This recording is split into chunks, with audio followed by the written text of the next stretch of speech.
Welcome to the Athens Politics Nerd podcast, where we break down ACC Mayor and Commission meetings to bring you the important local news. I don't know if you've heard, but the Athens News Matters panel that Blake Aued, Gwen Looney, and I have been on WUGA is no longer on the air.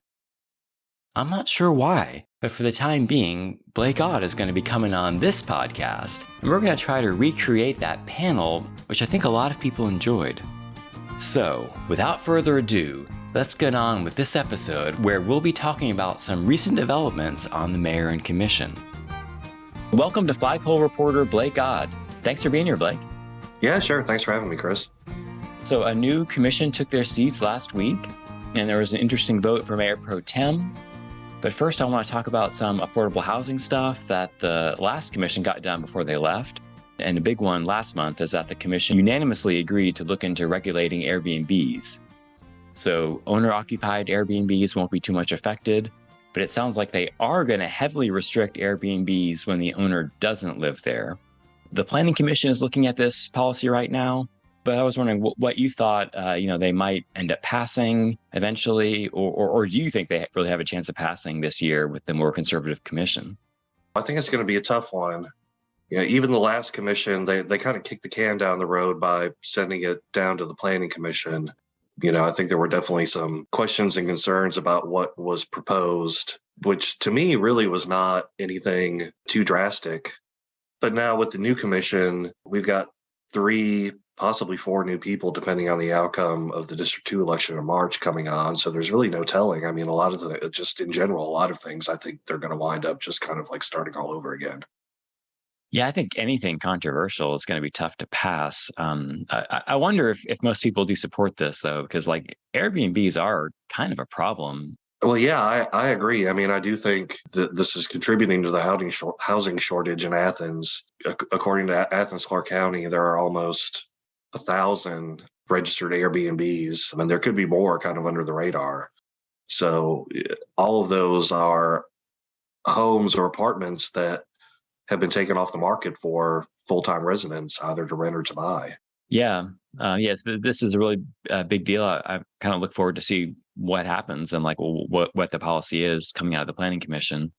But like another thing that happened last month was that Commissioner Tim Denson, in one of his last acts as commissioner, he tried to get the eviction prevention program going again with some leftover funding from the American Rescue Plan. I talked to the manager's office earlier today and inquiring about some of the ARPA housing funds that we had previously put towards the eviction prevention program, which of course weren't spent. We have over $800,000 still remaining in those funds. I'm going to put forward a CDO so that we can see if there's a potential for us to move the eviction prevention program forward again if there is a responsive applicant, and if not, that money will go back into the contingency. All right, I've got a substitute motion from Commissioner Denson, second from Commissioner Hamby. Sounds good to me. Okay. And I wasn't really sure what to make of that. Like, do you think there's any hope of getting this program going again? Because like the previous program kind of, it was like referred to the police. Like we don't really know what's happened to some of the funding that they were using. Yeah, I don't see much chance that this gets going again for a couple of reasons, actually. Number one, obviously, Tim Denson being kind of the champion of this program, now being off the commission. So, who's going to kind of take up that mantle and really fight for it? I imagine Jesse Houle is going to fight for it pretty hard. Yeah, and that very well could be. As we discussed earlier, the makeup of the commission is not the same, so I'm not sure it's going to have the same level of support. And it wasn't, totally unanimous support to begin with. I mean, there was some opposition to the program when it was created, especially when it came down to the nonprofit that was eventually chosen, which, as you referenced, there was some fiscal mismanagement going on that led to it being shut down. So that's the second factor. And the third factor, I think, is who would run it. Because when they selected First Athenian Development Corporation, they were the only applicant. But I do hope they're able to restart it, because I think it was able to help a lot of people. Like there were like hundreds of families that I heard that were able to avoid eviction due to this program. So it was over 300. So I mean, I think when it was up and running, it was effective. I'm not arguing that it was a bad program or a bad idea at all. I'm just I just think there are a lot of obstacles to getting it going again. Yeah, definitely. So we'll have to see about that. But okay, so I think we're all caught up now to last week. And so the new commission was sworn in, and they had a pretty interesting mayor pro tem vote that I want to talk about. It was a little unusual. Like, our listeners might not know the details of the way these sort of votes normally go down. So I want to play a clip of the mayor pro tem vote from 2019 to give some context. Okay, so check this out. I want to move forward to some formalities that we have to take care of tonight. At the beginning of every new 2-year cycle, there's election of a mayor pro tem. And so there's been a nomination for the longest serving member of this body who has not served as mayor pro tem, Commissioner Neesmith, to be our mayor pro tem. I would be more than happy to recommend Commissioner Neesmith. We started out as colleagues in campaign trail 2012, and as the current mayor pro tem, I am pleased to pass the baton, so to speak.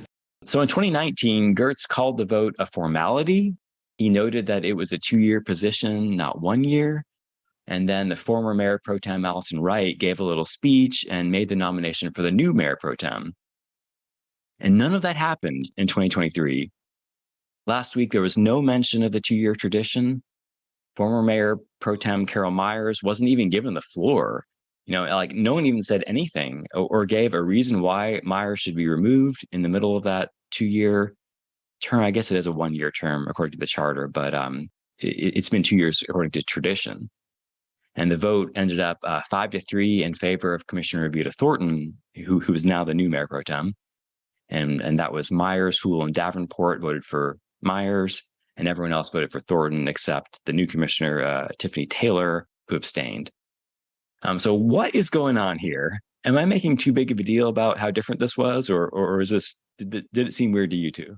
It was odd, yeah. Usually this is the kind of thing that's sort of worked out behind the scenes.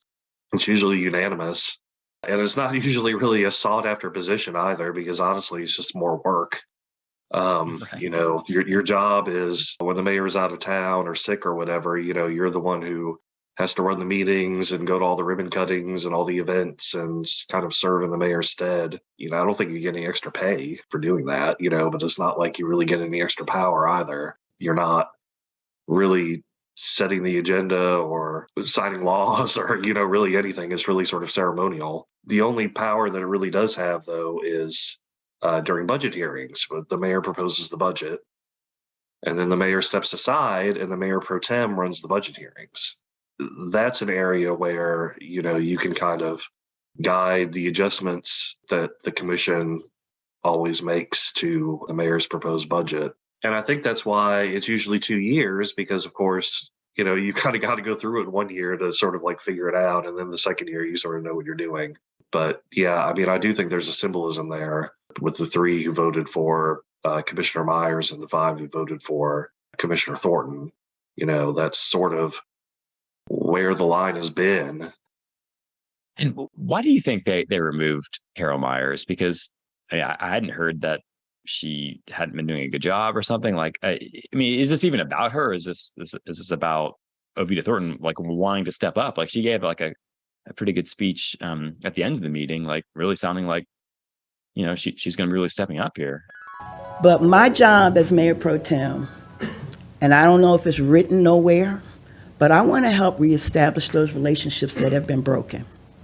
I want to start us talking more to the school district. I see Linda Davis out there.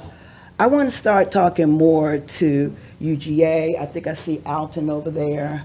I see Tommy Valentine. We got a lot we could do with historic preservation. There's only been a few voices that have been heard in the past.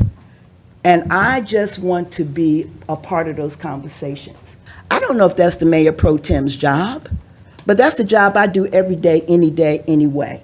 We should not be working in isolation. Mayor, that's why I say I want to serve on some committees.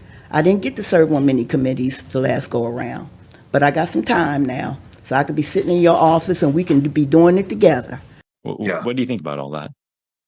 Yeah, you're right. She talked about how she's retired now and she's really ready to kind of get more involved. I think it's terrific because, to be honest, I don't, Commissioner Thornton has often seemed unprepared to me And I think that's because she has a lot on her plate. So now she probably has more time to kind of to do the job of commissioner.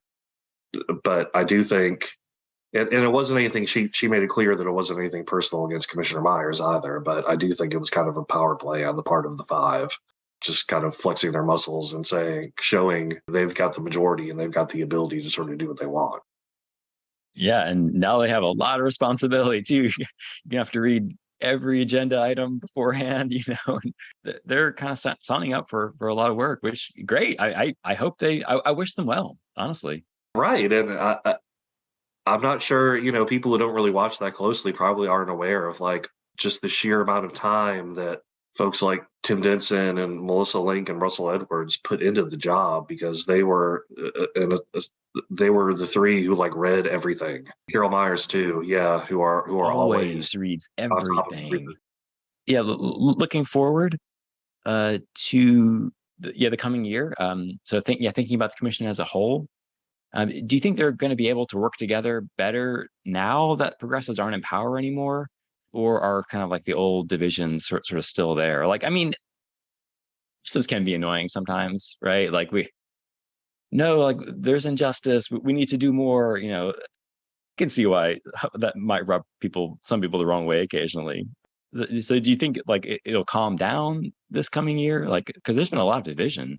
The Commissioner Wright, Commissioner Hamby, Commissioner Thornton triumvirate seems to a lot of people have really almost been formed this sort of rump government or, loyal opposition maybe, but it almost seems, it is at times almost seemed out of spite, really more than any kind of like policy disagreement, just really personal spite against, the progressive majority on the commission. So, I mean, it's really up to them, if they want to kind of continue that vendetta, they can.